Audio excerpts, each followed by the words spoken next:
할렐루야! 살 수 있는 길 주님의 교회 김학준 목사입니다. 오늘 함께 은혜 받으실 하나님 말씀 제목은 출애굽 어린 양의 보혈과 성령의 임재입니다. 본 말씀은 출애굽기 12장 1절에서 13절까지의 말씀입니다. 여호와께서 애굽 땅에서 모세와 아론에게 일러 말씀하시되 이 달을 너희에게 달의 시작 곧 해의 첫 달이 되게 하고 너희는 이스라엘 온 회중에게 말하여 이르라. 이 달 열흘에 너희 각자가 어린 양을 잡을지니 각 가족대로 그 식구를 위하여 어린 양을 취하되 그 어린 양에 대하여 식구가 너무 적으면 그 집의 이웃과 함께 사람 수를 따라서 하나를 잡고 각 사람이 먹을 수 있는 분량에 따라서 너희 어린 양을 계산할 것이며 너희 어린 양은 흠없고 1년 된 수컷으로 하되 양이나 염소 중에서 취하고 이달 19날까지 간직하였다가 해 질 때에 이스라엘 회중이 그 양을 잡고 그 피를 양을 먹을 집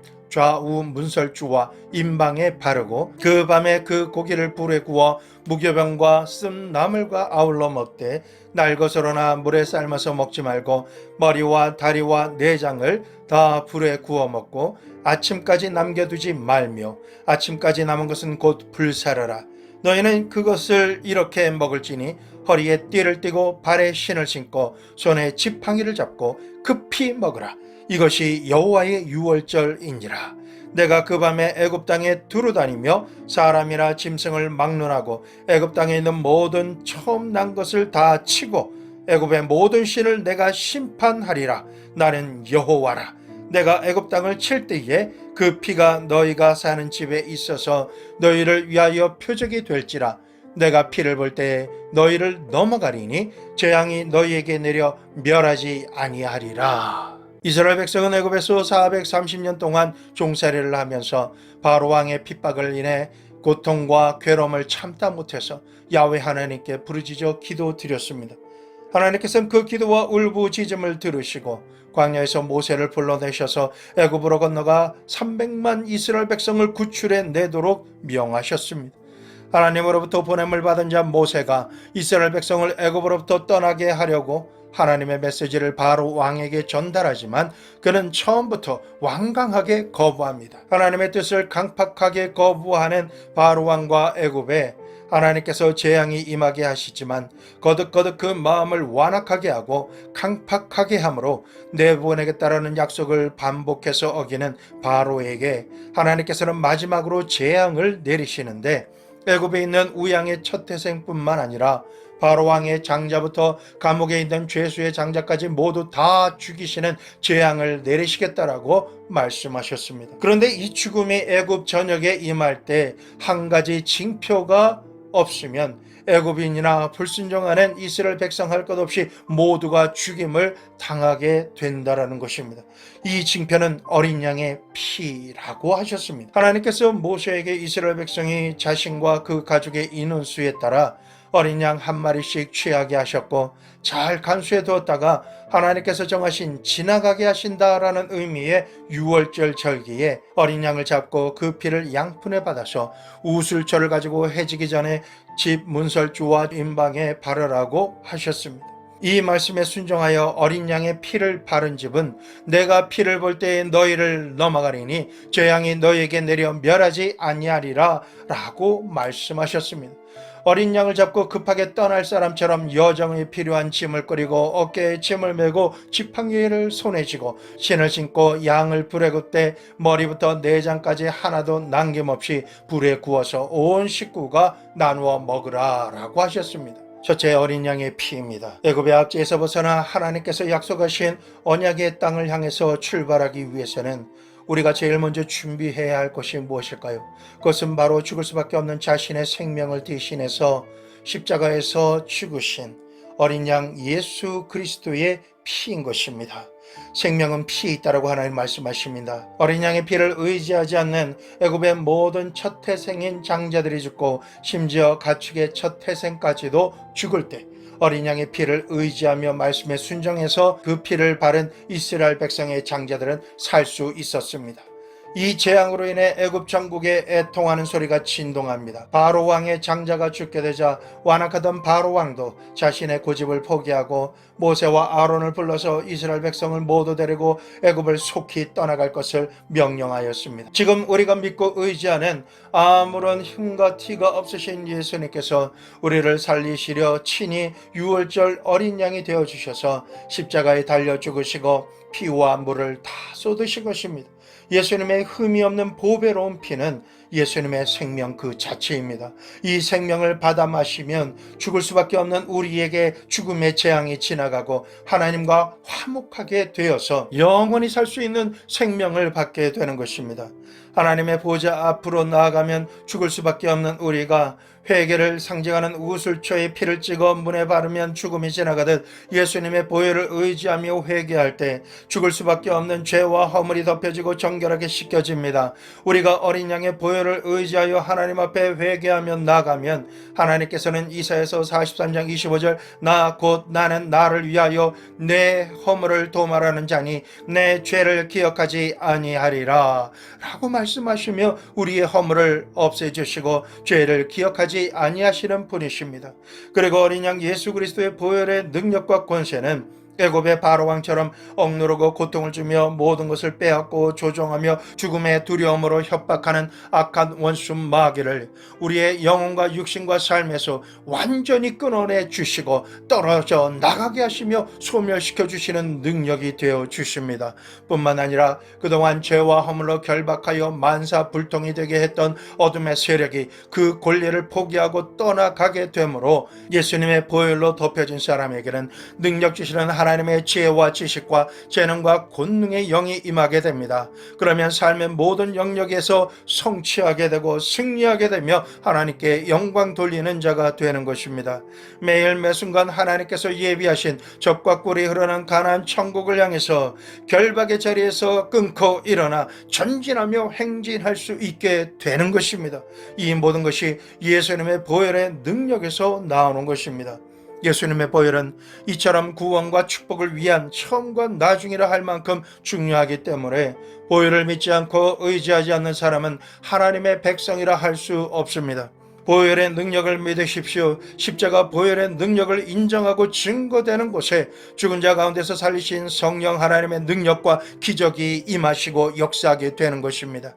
하나님을 믿는다라고는 하지만은 악한 원수 마귀가 바로 왕처럼 계속해서 억압하고 고통스럽게 하며 하나님 뜻대로 약속된 축복을 받아야 하는데도 놓아주지 않고 10년의 신앙생활을 했더라도 하루같이 동일하게 괴롭히고 아프게 하고 숨 쉴 수 없게 만들었다라면 바로에게 놓여 출애굽하듯 모든 묶임에서 노임받아 자유케 되셔야 하는 것입니다. 이제부터 여러분은 예수님의 보혈을 여러분이 자유케 되어야 할 그 모든 부분마다 뿌리고 바르고 덮는다라고 확실하게 강력하게 선포하십시오. 반드시 원수는 예수 그리스도의 보혈을 듣기만 해도 두려워 떨며 도망갈 것입니다. 여러분은 주님께서 주시는 참된 자유를 누리시면서 풍성한 삶을 공급받으셔야 하나님께 영광이 되는 것입니다. 두 번째로 어린 양을 잡아 불에 구워 먹으라. 하나님께서는 출애굽하여 가나안 땅으로 가야 할 여정이 너무나 긴 여정이기 때문에 애굽을 떠나 출발하기 전에 육신적으로 힘을 낼 수 있도록 든든하게 먹이게 하신 것입니다. 자신과 가족을 위해 속죄 양이 되어 죽은 흠없는 어린 양을 잡아서 불에 구워 머리부터 내장까지 다 먹고 힘을 얻을 수 있도록 하였습니다. 우리도 십자가에 못 박히신 예수 그리스도의 모습 그대로를 머리부터 내장까지 온몸 전체를 하나도 남김없이 불에 구워 다 먹어야 하는 것입니다. 예수님의 몸을 먹지 않으면 광야와 같은 세상을 힘을 내서 살아갈 수가 없습니다. 먹어야만 하나님의 뜻대로 행하는 일을 성취하고 승리하며 살 수가 있는 것입니다. 예수 그리스도의 몸을 먹는 방법은 이렇습니다. 예수 그리스도의 살을 실제로 먹는 것이 아니라 예수님께서 십자가에 십자가에서 고난당하신 몸의 모든 부분의 의미를 깨닫고 그 고난당하신 부위가 자신과 지극히 상관있음을 믿고 내가 지불해야 될 모든 대가를 예수님께서 지불하신 것을 바라보고 확신하고 볼 수 있어야 되는 것입니다. 그럴 때 먹는 것입니다. 더 이상 이로 인해서 내가 고난당하고 고통받을 이유가 완전히 사라졌다라는 것을 마음속 깊이 믿고 받아들이는 것이 예수님을 먹는 것이 되는 것입니다. 먼저 예수님의 머리를 먹어야 합니다. 예수님의 머리에는 가시관이 있습니다. 가시관을 쓰신 모습이 나와 어떤 관계가 있을까요? 창세기 3장 17절에서 19절 전반절에 보면 아담에게 이르시되 내가 내 아내의 말을 듣고 내가 내게 먹지 말라 한 나무의 열매를 먹었은즉 땅은 너로 말미암아 저주를 받고 너는 내 평생에 수고하여야 그 소산을 먹으리라. 땅이 내게 가시덤불과 엉겅퀴를 낼 것이라. 내가 먹을 것은 밭의 채소인즉 내가 흙으로 돌아갈 때까지 얼굴에 땀을 흘려야 먹을 것을 먹으리니. 아담이 하나님의 말씀에 불순종하여 죄를 범함으로 심판을 받았을 때 땅은 가시와 엉겅퀴를 내고 그때부터 시작해서 인간의 일생은 가난의 저주에서 벗어나지 못하게 된 것입니다. 죽을 때까지 얼굴에 땀을 흘려야 밭의 채소를 먹을 수 있게 되는데 농사를 지어도 저주받은 땅은 계속해서 가시덤불과 엉겅퀴를 내므로 먹고 살기 위해서는 고통스러운 인생을 죽을 때까지 고생하며 반복해야 되는 것이었습니다. 우리의 일상생활에서 보는 부모님의 모습이요 자신의 현실의 모습인 것입니다. 이것을 저주라고 합니다. 우리가 예수님의 머리에 쓰신 가시 면류관을 볼 때 아담이 땀을 흘리며 일해야 겨우 먹고 살고 그나마도 가시와 엉겅퀴가 아무리 노력해도 원점이 되도록 하는 허무한 인생의 고통과 가난의 저주인 것입니다. 이러한 가난의 저주를 마지막 아담으로 오신 예수님께서 머리에 가시관을 쓰심으로 종신토록 땀을 흘려야 겨우 먹고 사는 가난의 저주가 사라지게 된 것입니다. 내 머리에 쓰고 있던 가난의 저주가 예수님의 머리에서 가시 면류관으로 옮겨진 것을 바라보면 그것이 나와 상관이 있다는 것을 바라보고 믿을 때 예수님을 먹는 것입니다. 가난은요 불편할 뿐만 아니라 정말 좋지 않습니다. 가난 그 자체는 하나님께서 기뻐하시는 자에게 주시는 축복이 결코 아닙니다. 이 세상에서 가난해서 입을 것 먹을 것 있을 곳이 없어서 천대받으며 인간의 존엄성을 받지 못하고 사는 그 모든 것은 저주인 것입니다. 예수님께서 가시관을 쓰시고 저주의 나무 십자가에 나를 대신해서 달려 죽으실 때 이 모든 가난은 내게서 떠나고 소멸된 것입니다. 가난의 저주가 예수님의 머리와 가시관을 바라봄으로 먹는 것이었다면 이제는 우리가 예수님의 몸을 먹어야 합니다. 채찍에 맞으시고 십자가에 달리셔서 굵은 못과 창에 찔리신 상처가 바로 내가 당해야 할 고통을 대신 받으신 예수님의 모든 상처와 아픔이었기에 예수님께서는 나의 상처와 아픔을 십자가에서 감당하셨음을 내가 믿어야 됩니다. 볼 수 있어야 됩니다. 이유는 나를 살리기 위해 치료하시기 위해 죽음보다도 더한 이 고통을 홀로 감당하셨음을 내 심장 깊이 느끼며 받아들일 때 그리고 그 찢기시고 피 흘리신 예수님의 몸을 바라보고 믿을 때 우리가 예수님의 몸을 먹는 것입니다. 또한 예수님을 바라봄으로 먹으면 내 몸에서 떠나지 않고 고통을 주던 아픔과 고통과 상처가 더 이상 내게 있을 권리가 사라집니다. 이미 값을 지불했기 때문입니다. 그러므로 하늘에서 온전한 것 같이 이미 온전한 몸으로 치료되고 회복되고 건강해진 모습을 믿음의 눈으로 바라보고 받은 줄로 믿고 예수님의 구속의 은혜를 감사드려야 하는 것입니다. 그러므로 채찍에 맞아 갈기갈기 찢겨져 있으신 예수님의 몸을 바라보십시오. 예수님의 가슴과 등, 허리와 허벅지와 다리 어느 곳 한 군데 성한 곳이 없습니다. 이사야서 53장 4절에 그는 실로 우리의 칠구를 지고 우리의 슬픔을 당하였거늘 우리는 생각하기를 그는 징벌을 받아 하나님께 맞으며 고난을 당한다 하였노라. 이 말씀처럼 예수님께서 상하시면 우리의 질병과 고통을 감당하시기 위해서 채찍에 맞으시고 두 손과 두 발은 굵은 대못에 못 박히심으로 시간이 갈수록 몸의 무게로 인해서 살과 근육과 관절과 뼈가 밀려 올라가고 신경이 찢겨져 극도의 고통을 느끼고 손과 발을 통해서 끊임없이 피가 흘러내리고 있습니다. 이렇게 하시면 우리가 당해야 할 질병의 고통을 대신 당하시고 그 슬픔을 대신 감당하심이었습니다. 이사야서 53장 5절 말씀에 그가 찔림은 우리의 허물 때문이요 그가 상함은 우리의 죄악 때문이라. 그가 징계를 받음으로 우리는 평화를 누리고 그가 채찍에 맞음으로 우리는 나음을 받았도다. 예수님께서 굵은 대못에 손과 발이 찔리신 이유는 내가 굵은 대못에 찔려 저주의 나무에 못 박혀 죽을 수밖에 없는 나의 허물 때문이었습니다. 예수님께서 머리부터 발끝까지 몸이 몹시 상하신 이유는 내가 몹시 상해서 죽을 수밖에 없는 죄악을 대신 감당하심으로 상하지 않고 치료하여 온전하게 살게 하시기 위함이었습니다.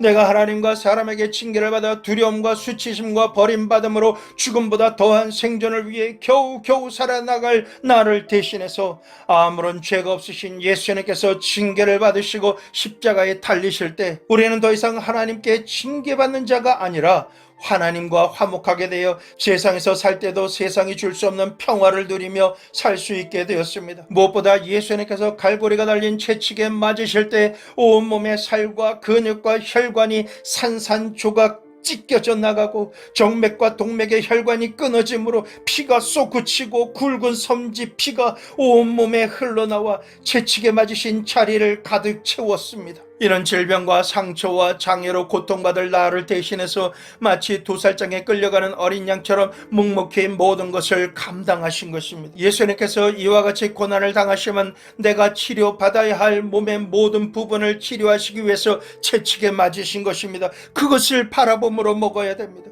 주님께서 채찍에 맞으실 때 병들어 상하고 고통받으며 죽어가는 사랑하는 자녀를 보며 이렇게 말씀하십니다. 내 아들아, 내 딸아, 내가 너를 치료하기 위해 이 채찍을 감당하고 있단다. 그러니 이제는 더 이상 아프지 마라. 더 이상 상처와 고통으로 인해 슬퍼하거나 두려워하지 마라. 지금 내가 이 채찍을 맞으면서도 내 앞에 있는 기쁨을 위하여 지금 이것을 감당하고 있다. 내가 기뻐하는 그 모습은 내가 온전히 치료받고 행복해지는 그 건강한 모습이란다. 이러한 주님의 음성이 예수님의 몸을 바라볼 때 들리셔야 합니다. 그리고 이미 온전하게 치료된 자신의 모습을 믿음의 눈으로 볼 수 있으면 예수님의 몸을 먹은 것이 됩니다. 예수님께서 온몸의 채찍에 맞으심으로 상하게 되신 것은 나를 대신해서 상하신 것이기 때문에 이제부터는 우리가 병들고 상하며 고통받아야 할 이유가 사라진 것입니다. 우리는 병마를 향해서 이렇게 선포해야 합니다. 예수 이름으로 명하노니 당장 내 몸에서 떠나갈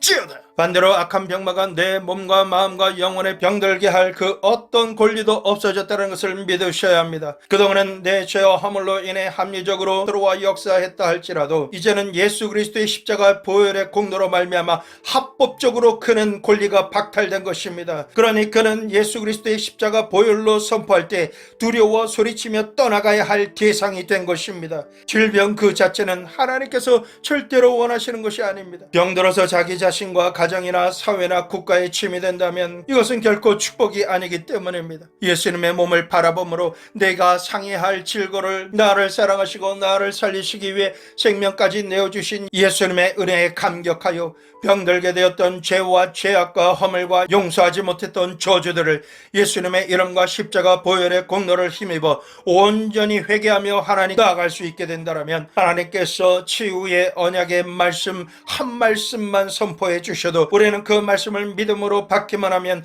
큰 치유를 받고 체험하며 증인의 삶을 살 수 있게 되는 축복의 주인공이 된 것입니다. 이제 예수님의 몸을 바라봄으로 내가 고통받고 죽음으로 지불해야 할 모든 연약함과 질병이 영원히 단 한 번의 십자가에서 예수님께서 몸을 대가로 지불하실 때 소멸되고 사라져버렸다는 것을 확실하게 믿음으로 가질 수 있게 된 것입니다. 예수님께서 나를 위해 대신 채찍에 맞으심으로 내가 나음을 입었다 라고 고백할 때 가까운 가족이나 주변인들 조롱하고 비난하며 공격적인 발언과 손가락질로 경멸함을 표현할 때 우리는 무교병과 함께 쓴 나무를 함께 먹으라고 말씀하셨습니다. 이렇게 예수님의 몸을 바라볼 때마다 내 몸의 모든 부분에 역사했거나 역사할 염려가 되는 모든 질병의 영들에게 구체적으로 꾸짖으며 치유 사역을 할 수 있게 된 것입니다. 이제는 예수님의 십자가를 바라보아야 합니다. 십자가에 매달려 계시는 예수님과 그 의미를 나와 상관있게 믿음으로 먹어야 되는 것입니다. 우리가 십자가에 달리신 예수님을 먹는 것은 무슨 의미일까요? 신명기 21장 23절 나무에 달린 자는 하나님께 저주를 받았음이니라. 이 말씀을 읽어보면 십자가에 달리신 예수님을 먹는다는 것이 어떤 의미인지를 알 수 있습니다. 예수님께서 하나님께 저주를 받으신 것입니다. 하나님의 둘도 없는 외아들 예수님께서 하나님께 저주를 받아 나무에 달려 계신 것입니다. 세상에 어떻게 이런 일이 생길 수가 있을까요? 하나님의 외아들이신 예수님께서 저주를 받으신다면 우리 같은 사람들은 이 세상 어디에 설 자리가 있겠습니까? 기억하십시오. 예수님께서 저주의 나무 십자가에 달리신 것은 하나도 남김없이 여러분과 저희의 저주를 친히 감당하심으로 달리신 것입니다. 갈라디아서 3장 13절에서 14절 말씀, 그리스도께서 우리를 위하여 저주를 받으사 율법의 저주에서 우리를 속량하셨으니 기록된 바 나무에 달린 자마다 저주 아래 있는 자라 하였음이라.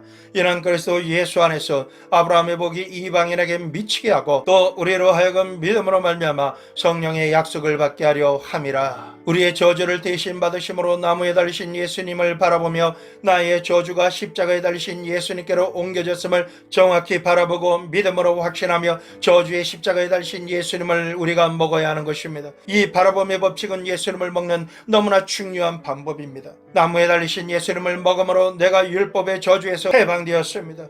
아브라함의 축복을 받는 자가 되었습니다. 성령의 약속을 받는 자가 된 것입니다. 그러므로 속죄의 어린 양 예수님을 먹어야만 하는 것입니다.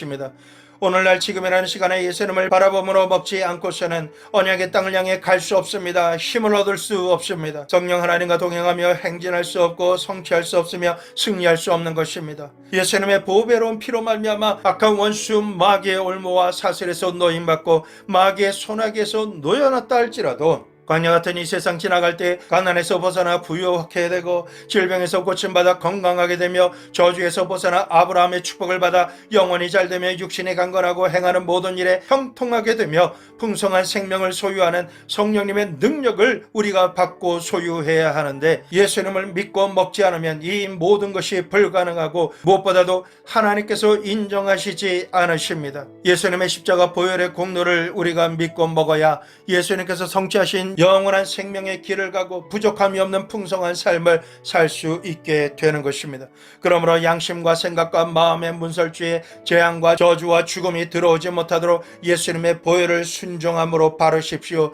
그런 분만 어떤 상황에서도 생명을 보호받고 하나님의 뜻과 축복을 광야와 같은 삶의 여정을 승리할 수 있습니다. 예수님의 십자가 보혈에 대해서 간증하시는 여러분에게 손가락질하며 조롱하고 협박하며 속상하게 만들지라도 그 쓰디쓴 말을 쓴 나물로 삼아 어린 양 예수님을 불에 구워 먹을 때 같이 먹으라고 말씀하셨습니다. 그 정도의 그리스도의 고난에 동참하는 것을 우리는 당연히 받을 영광과 기쁨으로 여겨야 하는 것입니다. 예수님께서 흘리신 보혈을 믿음으로 구원받고 출애굽하며 떠나오자마자 성령 하나님께서는 불기둥과 구름기둥으로 직접 개입하셔서 우리를 보호하시고 인도해 주십니다. 이 구름기둥과 불기둥의 의미를 알아보는 시간을 가지겠습니다. 첫째로 길을 인도하시는 성령님이십니다.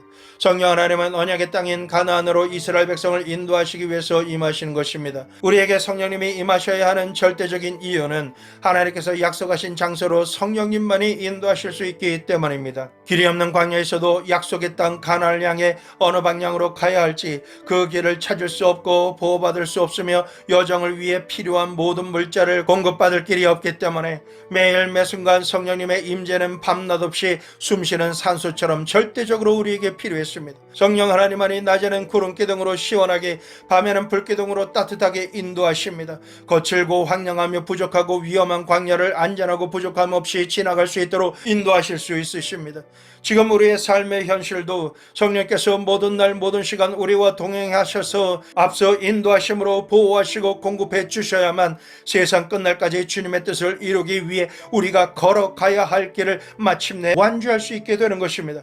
성령님의 인재는 우리가 스스로의 힘과 노력으로는 도저히 생존할 수 없는 광야에서 불쌍히 여김받는 긍휼함과 조건 없이 무한히 공급하시는 은혜 가운데 살 수 있게 하십니다. 때로는 육신의 정욕과 안목의 정욕과 이 세상 자랑을 쫓아 잠시 동안만 잘못된 길로 걸어가도 우리는 어둠의 세력에 노출되어 위험하기 때문에 그런 상황에서도 우리를 구하시기 위해 즉시 우리의 심령을 꾸짖으시며 회개하게 하셔서 벗어난 길에서 즉시 돌이켜 하나님의 말씀과 성령의 인도하심 안에 거하도록 강력하게 역사하시는 것입니다. 둘째로 대적을 물리쳐 주시는 성령님이십니다. 성령 하나님 우리의 대적을 물리쳐 주십니다. 적과 꿀이 흐르는 가나안 땅을 향해 나아갈 때 우리를 쓰러뜨리고 빼앗고 죽이려는 수많은 대적들이 도사리고 있습니다. 이러한 적들로부터 우리가 구름 기둥과 불 기둥 안에 거하기만 하면 원수의 모든 공격으로부터 우리를 위해 대신 싸워주시며 막아주시고 보호하시며 평안을 주십니다. 그래서 성령의 임재는 절대적으로 우리에게 필요합니다. 출애굽했을 때를 기억하십시오. 앞에는 홍해바다가 가로막고 뒤에는 애굽의 바로 왕이 분노하여 군대를 이끌고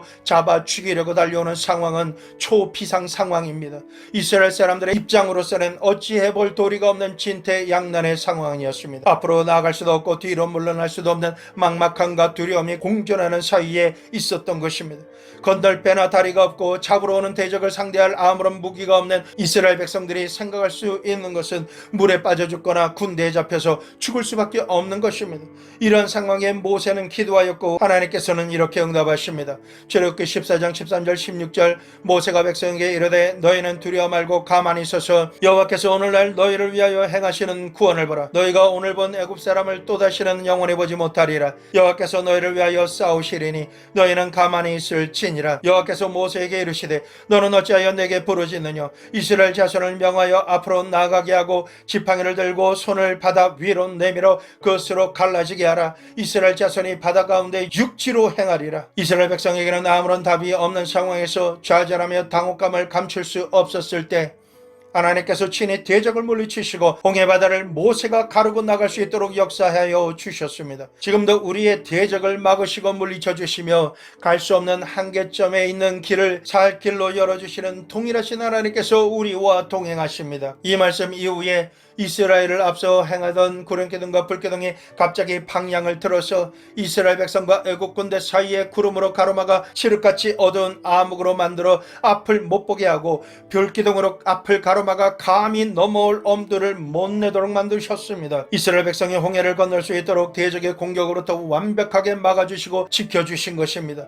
그리고 모세가 하나님께서 지시하신 말씀대로 홍해바다를 향해 지팡이를 들자 바닷물이 갈라져서 큰 벽이 되고 바다가 마른 땅 바닥을 드러내며 이스라엘 백성 남녀노소 짐승과 모든 도구까지도 모두 다 건너서 가나안 땅으로 가는 광야길로 들어설 수 있게 하였습니다. 오늘날도 구원받고 하나님의 말씀을 따라 믿음의 길을 걸어가는 우리들을 대적하는 이들이 있습니다. 집어 삼키려고 우는 사자처럼 빈틈을 노리며 삼킬 자를 찾는 악한 원수 마귀와 졸개들이 그 눈에 불을 켜고 이글거리는 눈으로 두루 살피고 있습니다. 솔직히 이 어둠의 세력을 인간의 방법으로는 이길 수가 없습니다. 마귀는 졸개 귀신들과 함께 악한 귀신, 더러운 귀신, 거짓말하는 귀신, 질병을 앓게 하는 혼동케 하는 귀신들이 하나님의 말씀에 견고하게 설 수 없도록 도둑처럼 다가와서 생각과 마음을 흔들어댑니다. 이런 상황에 한 가지 비법이 있습니다. 공격하는 원수를 너무 크게 자세하게 보는 눈과 관심을, 그리고 그 고백을 멈추십시오. 스스로를 거인 앞에 메뚜기처럼 보잘것없고 능력 없고 힘이 없는 병들고 연약한 존재로 보는 눈과 관심을 멈추십시오. 오직 모세가 기도드린 하나님께 아뢰면 하나님께서 대적을 물리쳐 주시고 길을 열어주시는 기적을 체험하게 되는 주인공이 바로 여러분이시라는 것을 믿으시기를 축원합니다. 만군의 여호와 하나님을 의지하면 대적이 넘보거나 다가오지 못하도록 막아주십니다. 말과 그 단자를 큰 물로 수장시키셔서 죽이심으로 그들을 찾으려고 해도 찾을 수 없게 하시는 전쟁에 능하신 하나님이십니다. 나의 능력과 힘으로는 대적과 나를 비교해서 패배할 것만 생각합니다. 하지만 우리가 살아계신 하나님을 바라보고 하나님을 믿게 되면 홍해바다와 대적 사이에 신음하거나 탄식하고만 있게 하지 않으시고 성령 충만케 하십니다. 믿음으로 말씀에 의지해서 손을 들고 나아가게 하십니다. 그러니 성령 충만을 받으십시오. 성령 충만함을 받고 성령의 임재와 능력을 공급받기 위해 전심으로 기도드리는 이상 망하지 않습니다. 오히려 우리가 예배드리는 하나님께서 살아 역사하심을 목도하는 시간이 될 것입니다. 성령 하나님께서 예수 십자가 보혈을 의지하며 주님 뜻대로 걸어가는 우리를 보호하심으로 악한 원수 마귀는 한 길로 왔다가 일곱 길로 소리치며 비명을 지르고 도망가게 될 것입니다. 성령 하나님께서는 우리를 지켜주실 뿐만 아니라 없는 길도 만들어 열어주십니다. 하나님은 우리가 감당하지 못할 시험당함을 허락하지 않습니다. 피할 길을 주시고 대적을 멸절시켜 주시는 하나님이신 것입니다. 자기가 믿을 살아계신 하나님이 없는 자에게는 모든 상황이 감당하지 못할 시험이 되겠지만 자기 하나님을 알고 믿는 자에게는 승리를 주시고 모든 모든 위경에서 건져주시는 하나님을 찬양하는 미리암의 찬양 무대가 되게 하시고 경배하며 승리의 예배자가 되게 하시는 것입니다. 셋째로 길이 없는 광야에서도 행진하게 하시는 성령님이십니다. 이스라엘 백성이 지나가야 하는 광야는 물을 찾기 힘든 사막입니다. 그곳에는 바위와 거친 돌만 있습니다. 그리고 낮과 밤에 일교차는 살인적입니다. 낮에는 얼마나 더운지 머리에 태양이 숯불가마의 불처럼 이글거립니다. 그냥 걸어갔다가는 얼마 안 돼서 일사병으로 쓰러져 죽을 것 같은 형벌의 땅입니다. 그러나 성령 하나님의 인도함을 받는 이스라엘 백성이 진행하는 길에는 낮에는 구름 기둥이 덮여져서 쾌적한 환경이 되어주시고 밤에는 급격히 떨어지는 온도로부터 따뜻하게 밤을 지낼 수 있게 하십니다. 뜨거운 낮에는 숨었다가 밤에만 활동하는 여러 가지 무서운 짐승들과 독충들이 이스라엘 백성을 공격하지 못하도록 불기둥의 강렬한 불빛으로 대낮처럼 환하게 밝혀주심으로 사나운 짐승들이 다가오지 못하고 원수들도 침략해 오지 못하게 하셨습니다. 이처럼 낮의 해와 밤의 달이 상하게 하지 못하도록 구름기둥과 불기둥이 되어주셔서 더위와 추위, 두려움과 공포로부터 안전하고 안심하며 성령의 인도하심을 받아 행진할 수 있게 하십니다. 광야길을 행진하는 동안 시마다 때마다 모든 필요를 성령 하나님께서 친히 공급해 주심으로 위로자가 되시고 의지할 하나님이 되어 주셨습니다. 우리가 광야 같은 세상을 지날 때 우리의 마음속에는 얼마나 많은 실망과 좌절과 상처와 고통이 엄습해 옵니까? 옛날보다 더 잘 먹고 잘 입고 잘 살며 문명의 혜택을 받고 살고 있지만은 마음의 상처로 인해 여유가 너무나도 없습니다. 이 세상에서는 온전히 위로받을 방법이 없기 때문입니다. 그러나 성령 하나님께서는 낮의 해와 같이 여러 가지 시험의 뜨거운 환란으로 머리와 가슴이 이글거려서 쓰러질 지경이 될 때 보호해 주심으로 위로해 주십니다. 아무것도 할 수 없고 앞으로 어디로 어떻게 걸어가야 할지 갈 바를 알 수 없는 때 홀로 있는 것 같은 심령의 추운 밤의 위험으로부터 우리에게 따뜻한 의지할 불기둥으로 다가오셔서 위로해 주십니다. 광야길이라 할지라도 성령 충만한 임재 안에 우리가 거하면 우리는 위로를 받는 것을 넘어 기쁨과 소망과 의지를 가지고 모든 문제를 돌파하고 성취하며 승리하여 하나님께 영광 돌리며 찬양 드리는 삶을 살 수 있게 하십니다. 넷째로 동행하시는 임마누엘 성령님이십니다. 이스라엘의 하나님은 이스라엘과 함께 하시는 임마누엘 하나님이십니다. 성령의 임재는 하나님께서 구름기둥과 불기둥으로 함께 동행하심으로 친히 지켜주시는 상징인 것입니다. 공급하시며 가까이 계신다라는 것을 보이시고 확인시켜 주시는 것이기 때문에 이스라엘 백성은 구름기둥과 불기둥을 볼 때에 큰 위로를 받으며 안정감을 가지고 광야를 행진해 나갈 수 있었습니다. 지금도 성령 충만을 받기 위해 간절히 기도하면 불기둥과 구름기둥처럼 성령의 임재를 확실하게 느낄 수 있습니다. 하나님이 내 안에 계시고 내가 하나님 안에 있다는 사실을 느끼고 확신할 수 있게 되면 사람이 나를 어찌하리요 하며 담대하고 위대한 용기가 마음속 깊은 곳에서부터 솟아오르게 되는 것입니다. 이처럼 성령 하나님의 임재 안에 거하게 될 때 하나님께서 나와 함께 하심을 느낄 수가 있고 확인할 수가 있게 되는 것입니다. 다섯째로 초자연적으로 공급하시는 성령님이십니다. 성령 하나님의 임재의 상징인 구름기둥과 불기둥이 덮인 곳에는 아침마다 일용할 양식인 만나가 내려옵니다. 물이 나올 수 없는 바위에서 한민족이 마실 물이 폭포처럼 나오게 됩니다. 고기가 먹고 싶을 때는 메추라기가 스스로 날아와서 이스라엘 진영에 떨어져서 고기 단백질을 먹을 수가 있었습니다. 지금도 성령 하나님의 임재 안에 거하며 하나님의 뜻을 향해 행진하면 하나님께서만이 행하실 수 있는 초자연적인 기적과 공급함이 일어나게 됩니다. 성령의 임재를 인정하지 않고 환영하지도 모셔드리지도 의지하지도 않는 사람은 성령에 기록된 모든 기적과는 상관이 전혀 없는 사람이 된 것입니다. 그들은 기적이 없다, 이전에 지나갔다, 기적은 신하며 지금 이 시대에 기적을 바라는 것은 요행을 바라는 것이다. 여러분, 이것이 지혜로운 말 같습니까? 아닙니다. 하나님이 안 계시다라고 말하면 영적 봉사요, 자기 하나님을 모르는 무식한 무지렁입니다. 그들을 향해 하나님께서 오늘날도 살아계신 하나님만이 역사하시는 초자연적인 기적을 일으켜 주심으로 비웃으십니다. 하나님은 어제나 오늘이나 미래에도 변함없이 동일하게 초자연적인 기적을 행하시는 하나님이십니다. 마귀와 귀신을 쫓아내시고 삶의 난해한 문제를 해결해 주시며 신명기 28장 전반부에 축복을 주시는 것입니다. 예수님의 대속의 의미가 나와 상관 있음을 믿고 성령 하나님의 임재와 능력과 축복을 깨달으며 믿음으로 이 모든 은혜를 아멘으로 화답하면 우리의 본향 천국을 향해 가는 여정의 응답과 성취와 승리와 영광의 주인공이 될 수 있습니다. 있습니다. 성령의 임재와 공급하시는 충만함이 없이 내 힘과 지식과 지혜와 능력으로 광약길을 갔다가는 더위와 추위를 못 찾고 얼마 가지 못해서 도중에 쓰러지게 됩니다. 원수에게 걸려 넘어지고 사로잡히고 포로가 되어 압제 가운데 살게 됩니다. 그러므로 유월절 대속의 어린 양이 되신 예수님을 지금 나와 상관 있으므로 바라보고 믿음으로 먹어야 합니다. 성령 하나님의 임재와 충만한 공급함을 받으십시오. 마침내 언약의 땅에 도착하시는 큰 기쁨과 축복의 주인공이 되시기를 예수님의 이름으로 축원합니다.